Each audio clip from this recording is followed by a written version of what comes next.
Hey everyone, Joey here, and I got to play Alan Wake 2 at a recent preview event, and I came away from this extremely excited for a game that I've already been waiting 13 years for. So yeah, I was already excited before I played it, but now that I have a greater idea of what I'm in for after going hands-on with it, I can officially say this is a game you do not want to miss when it comes out on October 27th. I know this year has been insane when it comes to great game releases, and October is looking to be no different, but if this game is not on your radar yet, I'm urging you to fix that, and I'm going to give you 8 reasons why you should not skip Alan Wake 2.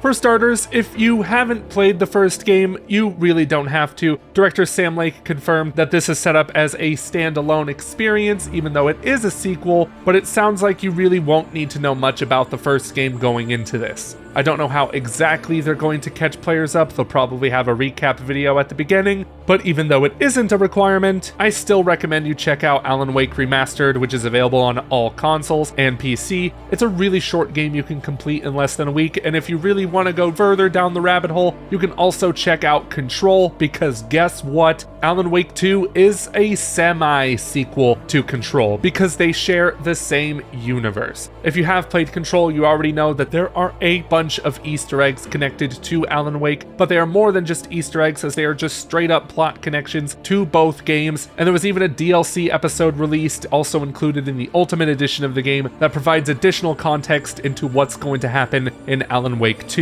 So if you really want to get invested in the Remedy connected universe, you should also play Control. But again, you don't have to. Also, there's a character in Alan Wake 2 named Alex Casey, which is basically supposed to be Max Payne. He shares the same voice actor. He even has the likeness of Sam Lake, much like Max Payne in the first game, so you can say that all 3 games kind of share the same universe, even if Max Payne isn't there by name.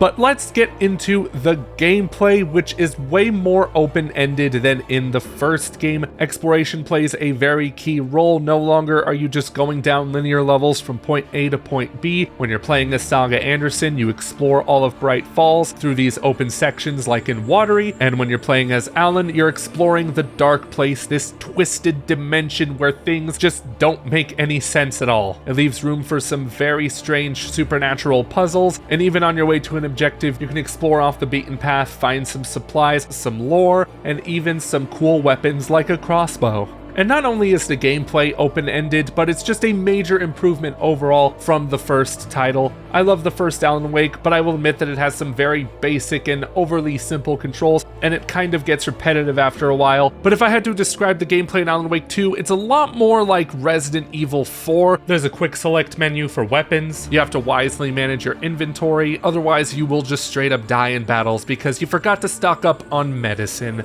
Yes, this game is way more of a survival horror than the first game was. That was more action-based, but this time it's more slower paced. There is still a bunch of combat in it, but there's a lot more breathing room between combat sections as you explore areas and figure out what's going on in this weird and twisted world. There's also some very creative puzzles, both in the normal world and in the dark place Alan's in, although they're done in different ways. When you play as Saga, you can find chests with lockboxes on them, and the only way you can figure out their combinations is by looking around, not for a note or anything, because that's just too easy. Instead, you gotta see if the environment is telling you anything, like looking at how many arrows are placed on numbers in a shooting range. Much more creative than simply finding a note. But then we get to the dark place, and Alan is navigating this mysterious world that changes in an instant, and that leads to some uber creative puzzles, like one involving a door that changes its pathway, and you have to figure out how to get through it. It's very complicated for me to explain, but if you want to know more, you can check out my preview after this video is over, because I need to talk about the writer's room. This is Alan's little space in the dark place where he takes control of his own story by finding new plot elements, because in this game he's trying to write a story that will come to life through the dark place in order for him to escape, and he has to change the story in order for that to work. When he finds himself in the Ocean View Hotel, he can change certain rooms that can be filled with tons of stage play materials. It can also turn them haunted and even straight up demonic. Changing these rooms with the plot elements will allow you to progress in very creative ways, and it's a very unique feature that I haven't seen done in any game.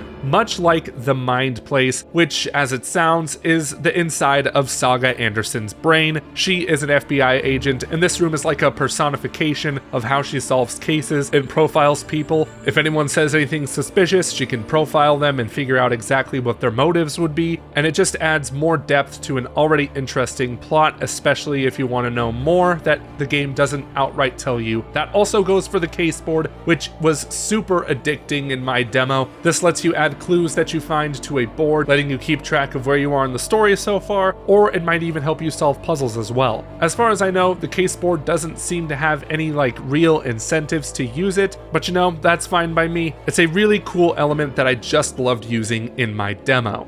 And the final reason I have for you not to skip Alan Wake 2 is because, come on, look at when it's coming out. Under a week before Halloween, this is the perfect Halloween game. Especially if you've played Resident Evil 4 earlier this year, and maybe you want some more of that survival horror action. Well, this is it right here. Alan Wake 2. I had an absolute blast with the 3 hours I got to play of it, and yeah, it's coming out at the perfect time, just a few days before Halloween, and we all love some spooky games around this time of year, and there's no better way to do that than with Alan Wake 2, especially if you're like me, and you've been waiting 13 years for it to come out. Man, I seriously can't wait for this sequel, and now that I've played it, I am even more excited. But let me know if you're looking to check out Alan Wake 2 in the comments below, and until next time, bye-bye.